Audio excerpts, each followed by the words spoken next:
Año 1300 y pico, periodo posclásico. Después del apogeo de los mayas, durante el declive de los toltecas y el establecimiento de otras tribus como los mixtecas, que se estaban dando de mixtecavergazos con los zapotecos allá por la zona de Oaxaca, los purépechas y los zacatecas, vino del norte la última gran migración de los pueblos nahuas, los aztecas.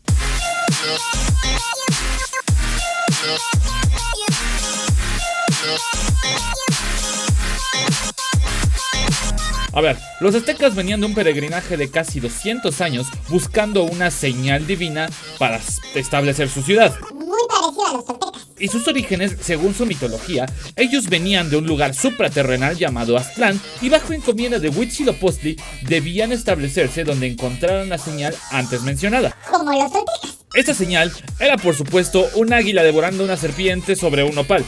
¡Qué específico! Punto que la señal esta vino a ser encontrada en el lago de Texcoco. Ahí en un islote de dicho lago fue fundada la ciudad de Tenochtitlán y la de Tlatelolco también. Poco a poco fueron surgiendo más ciudades alrededor del lago de Texcoco, entre ellas Azcapotzalco, que atacaría a Tenochtitlán unos años después y pues la neta así no se puede. Ante esta afrenta, los tres grandes dirigentes aztecas, que son Nezahualcóyotl, Ixcoatl y Totoquihuatzin, se aliarían y derrotarían a la gente de Azcapotzalco, iniciando una gran alianza que culminaría con el nacimiento del Gran Imperio. Aquí Ixcoatl queda al frente del nuevo imperio, comienza la unificación de las ciudades y nada tarugo empieza por la mitología. Todo códice, escritura o libro que no correspondiera con la mitología de origen mexica era eliminado. ¡Qué tolerante! Fue con la llegada de Moctezuma I al poder que el imperio comenzaría a expandirse, y obviamente no era con poesía y filosofía, sino a punta de palos. El yugo azteca era cruel e implacable y sometió a la mayoría de pueblos de Mesoamérica, obligándolos a pagar todo tipo de tributos, tanto de especias y alimento como de doncellas y trabajadores o soldados.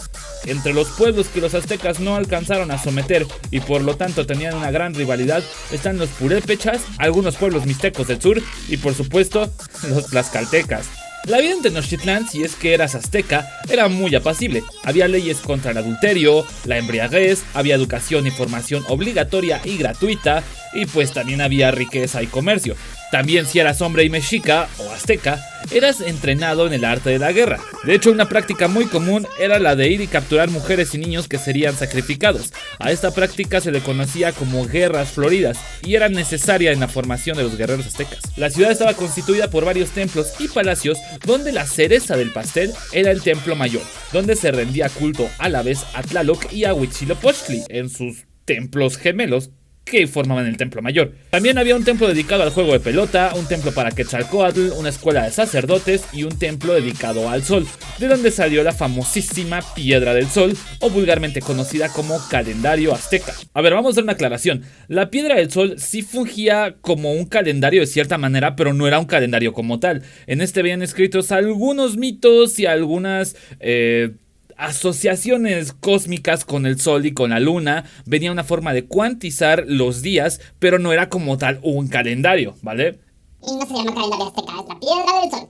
La ciudad tenía 3 entradas y varios canales y acueductos donde se llevaba agua a la ciudad. Sí, acueductos. Tenochtitlán podría ser equiparada a la magnífica Roma. Este control de entradas también fungía como controles de salida. O sea, esto era muy útil para cuando tienes prisioneros o quieres resguardarte, y el uso de canoas y pequeños botes servía para el tráfico de materiales comerciales como especias, alimentos, piedras preciosas y como estrategia militar. Pero no nos adelantemos a eso. Su forma de gobierno era mediante un consejo donde la figura superior era el Gran Tlatoani. Este consejo estaba formado por príncipes, sacerdotes, jefes militares y jueces, además de unas pocas personas importantes de entre los mercaderes llamados calpulis. Este gran consejo designaba a 4 electores que a su vez elegían al Tlatoani, que el Tlatoani obviamente debía tener sangre real y algún vínculo con los dioses, ser alguien especial.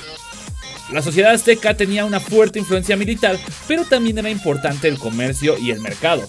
Eran estos mercadillos de intercambio donde venía gente de otras ciudades y donde se pasaba información, misma información que era recopilada por unos espías imperiales y que pasaban lo más relevante a los jefes militares para asegurar que todo estuviera bajo control. La dieta de los aztecas se basaba en frijoles, flor de calabaza, picante y obviamente maíz, algunas frutas, pulque y chocolate, además de insectos, perros y claro que sí, carne humana. Pero no siempre, o sea, solo en algunos festines especiales. Si eres de una ciudad circundante o de alrededor del Imperio Azteca, era muy probable que sufrieras asedios periódicos con el fin de capturar gente para sacrificios, como ya he dicho antes. Pero no todo era así de violento. También hay que decirlo porque en estas invasiones e incursiones, a los señores nobles y jefes de las ciudades se les respetaba y se les obligaba a pagar tributo a la gran capital. Bueno, ya para los 1400, el imperio se expandió hacia el sur y los sacrificios para honrar a los dioses eran cada vez mayores, más gente moría, y un imperio así de grande necesitaba cada vez más tributos. Los purépechas tenían su propia guerra civil y los huastecas de Veracruz y San Luis Potosí habían huido al norte escapando del imperio y los tlaxcaltecas estaban pues cada vez con las pelotas más hinchadas por la opresión de los aztecas. Estos compas tuvieron una influencia decisiva por parte de los toltecas, tanto mitológicamente como militar. Su arte es muy parecido al de los toltecas también, pero un poquito más intimidante, como que los guerreros usaban cascos con forma de animales y tenían su propia tropa de élite, los guerreros jaguar. La escritura de los aztecas era pictográfica, es decir que un gráfico corresponde a una palabra, y era monosilábica, aunque no era tan compleja como la de los mayas.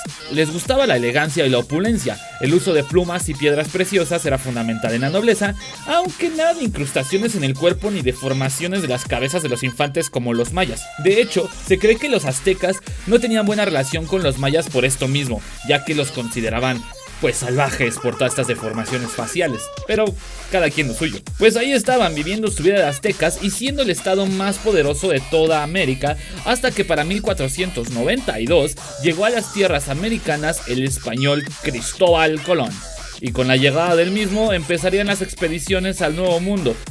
Pero esta parte vamos a platicarla un poquito después. Quedémonos con los datos de los aztecas hasta ahora. Y pues por hoy eso es todo. Vamos a aclarar algo ahorita que estamos hablando de los aztecas. Tenemos la idea mental de que los aztecas eran este personaje casi blanco, alto, mamadísimo y lleno de honor, y una persona hiperrespetable. Y pues la verdad, a lo mejor algunos sí era así, pero en su mayoría y por los hechos, los aztecas eran unos verdaderos hijos de la gran... Estos carnales sometieron a toda Mesoamérica, e insisto, no fue con poesía, era la guerra, y en la guerra todo se vale, por algo lograron conquistarla. Estos carnales impusieron su ideología y su doctrina y obligaron a que los demás pueblos que ahora eran esclavos pagaran pues los recursos del gran imperio. Hay que quitarnos esta ideología de encima porque la historia debe de ser objetiva. No debemos romantizar ni el periodo precolombino y todas las culturas que conformaban Mesoamérica, y tampoco vamos a romantizar la conquista de México, a los españoles o lo que vino después.